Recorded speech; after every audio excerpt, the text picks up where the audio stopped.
Hello everyone, I'm Ms. Jyoti Sukla. Welcome to you all in this channel.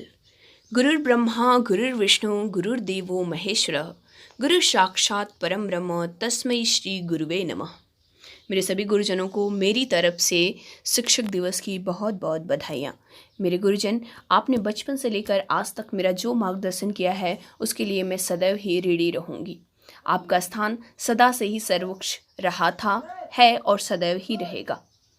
तभी तो कबीरदास जी ने अपने एक दोहे में लिखा है, गुरु बिन ज्ञान न उपजय, गुरु बिन मिलय न मोक्ष, गुरु बिन लिखै न सत्य कोई, गुरु बिन मिटै न दोष। आपने सभी को अज्ञानता रूपी अंधकार से निकाल करके ज्ञान रूपी प्रकाश में जो निकाला है, उससे लोगों का जीवन आनंदमय और प्रकाशित हो गया है। तो चलिए हम जानते हैं आज के दिन यानी कि शिक्षक दिवस के बारे में। तो सबसे पहले हमारे साथ पढ़ाने वाले सभी staff wish you all happy teachers day and my dear student wish you too happy teachers day. I know कि आप बहुत मिस कर रहे हो टीचर्स डे को, क्योंकि इस दिन आप सबका एनर्जी लेवल, आपका एक्साइटमेंट, आपका रिस्पेक्ट वो बहुत हाई होता है और अच्छा लगता है कि आप इतने संगठन के साथ कोई भी सेलिब्रेशन करते हो और उसे पूरे सम्मान और आदरपूर्वक मनाते हो। तो इसी तरीके से अपने सम्मान, अपने रिस्पेक्ट को बनाए रखना। तो चलिए जानते हैं आज के दिन के बारे में।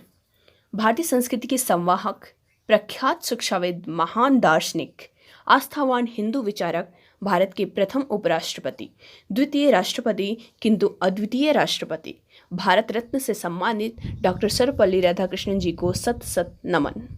डॉक्टर सर्वपल्ली राधाकृष्णन जी का जन्म 5 सितंबर 1888 को तमिलनाडु के तिरुतनी गांव में हुआ था। उनके पिता का नाम सर्वपल्ली वीरास्मिया था। उनकी माता का नाम सीतम्मा था। डॉक्टर सर्वपल्ली राधाकृष्णन शिक्षा का पूर्ण समर्थन करते थे। उनका कहना था कि शिक्षा ही किसी भी देश का विकास कर सकती है और वो हमेशा ही लोगों को शिक्षा के प्रति जागरूक करते रहे हैं। डॉक्टर सर्वपल्ली राधाकृष्णन जी काफ़ी सारे विचारकों से हमेशा प्रभावित रहते थे। उन्होंने न केवल हिंदी अंग्रेजी की शिक्षा ग्रहण की थी, बल्कि काफ़ी सारी भाषाओं में भी वो पूर्ण पारंगत थे। डॉक्टर सर्वपल्ली राधाकृष्णन जी के अनुसार शिक्षक वह नहीं जो छात्र के दिमाग में तथ्यों को जबरन ठूसे, बल्कि वास्तविक शिक्षक तो वह है जो उसे आने वाले कल की चुनौतियों के लिए तैयार करे। उनका यह नहीं मानना था कि शिक्षा लेना कोई ऐसे ही ज़बरदस्ती किसी को पढ़ा देना। उनका मतलब था कि व्यवहारिक शिक्षा होना चाहिए, लोग पढ़ें और उसके बारे में जानें कि उसका क्या उपयोग है, उसका क्या सदुपयोग करना है। लेकिन वरना ऐसी शिक्षा तो बेकार है जिसका कोई मतलब ही नहीं।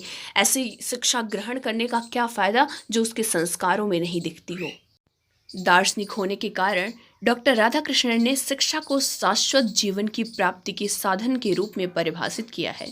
उनके अनुसार शिक्षा का स्वरूप विस्तृत होना ही आज की आवश्यकता नहीं है, वरन उसमें गहराई तथा गहनता का होना भी आवश्यक है, जिसमें बालकों की बाधित मानसिक शक्तियों का विकास किया जा सके।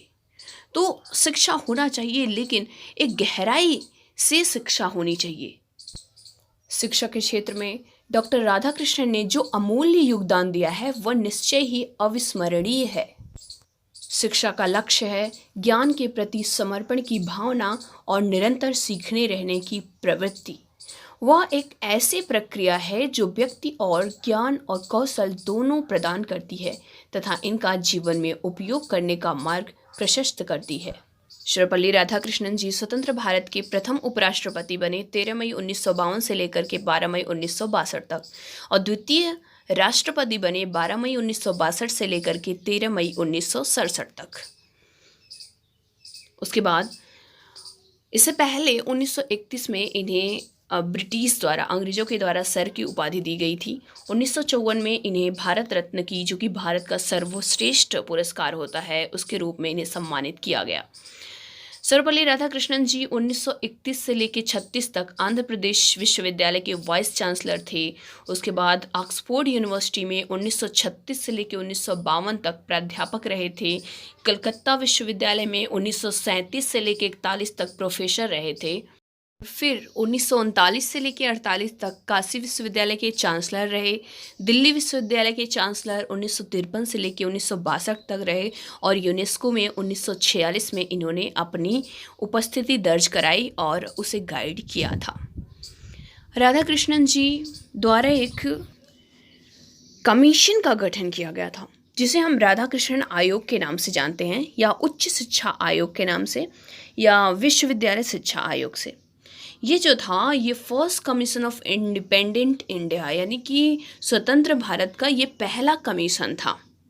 इसे 4 नवंबर 1948 में इसकी शुरुआत हुई और 25 अगस्त 1949 को इसकी रिपोर्ट प्रस्तुत कर दी गई थी। यानी ये पूरी तरीके से तैयार हो गया था और इसमें इसका काम था कि विश्वविद्यालय शिक्षा में सुधार करना और उसमें क्या कमियां हैं, क्या उसमें एक्स्ट्रा ऐड करना है, उन चीज़ों में कितना मॉडर्निटी लानी चाहिए, विज्ञान प्रौद्योगिकी हर एक चीज़ में उसको कैसे विस्तारित करना है, इन सब की देखरेख किया गया था डॉक्टर सर्वपल्ली राधाकृष्णन जी के द्वारा और उनकी टीम के द्वारा। अच्छा, अभी तक तो हमने जाना कि डॉक्टर सर्वपल्ली राधाकृष्णन जी की जीवनी के बारे में। अब हम ये जानते हैं कि आखिरकार ये टीचर्स डे 5 सितंबर को ही मनाया क्यों जाता है। तो अभी हमने बताया कि डॉक्टर सर्वपल्ली राधाकृष्णन ने अपना मैक्सिमम टाइम शिक्षा देने में बिताई थी। वो काफ़ी सारे यूनिवर्सिटी के टीचर रहे, प्रोफेसर रहे, चांसलर रहे, तो इसलिए उनके बहुत सारे स्टूडेंट थे और उन्हें बहुत ज़्यादा सम्मान करते थे। उन्होंने एक बार कहा कि सर, हम लोग आपका बर्थडे सेलिब्रेट करना चाहते हैं जो कि 5 सितंबर को है। तो उन्होंने कहा, नहीं बच्चा, अगर आप बर्थडे मेरा सेलिब्रेट करना चाहते हो तो मेरा बर्थडे, सिर्फ मेरा बर्थडे ना सेलिब्रेट करो, बल्कि पूरे देश भर के जितने भी शिक्षक हैं सभी का ये बर्थडे सेलिब्रेट करो, शिक्षक दिवस के रूप में मनाओ, तो मैं इससे ज़्यादा गौरवान्वित महसूस करूँगा। तभी से सन 1962 से ये टीचर्स डे प्रतिवर्ष मनाया जाने लगा और आज हम डॉक्टर सर्वपल्ली राधाकृष्णन जी के जन्मदिन को शिक्षक दिवस के रूप में जानते हैं। और अंत में इस महान योद्धा, महान आत्मा, महान दार्शनिक, महान आस्थावान हिंदू विचारक, महान शिक्षाविद का 17 अप्रैल 1975 को मृत्यु हो जाती है।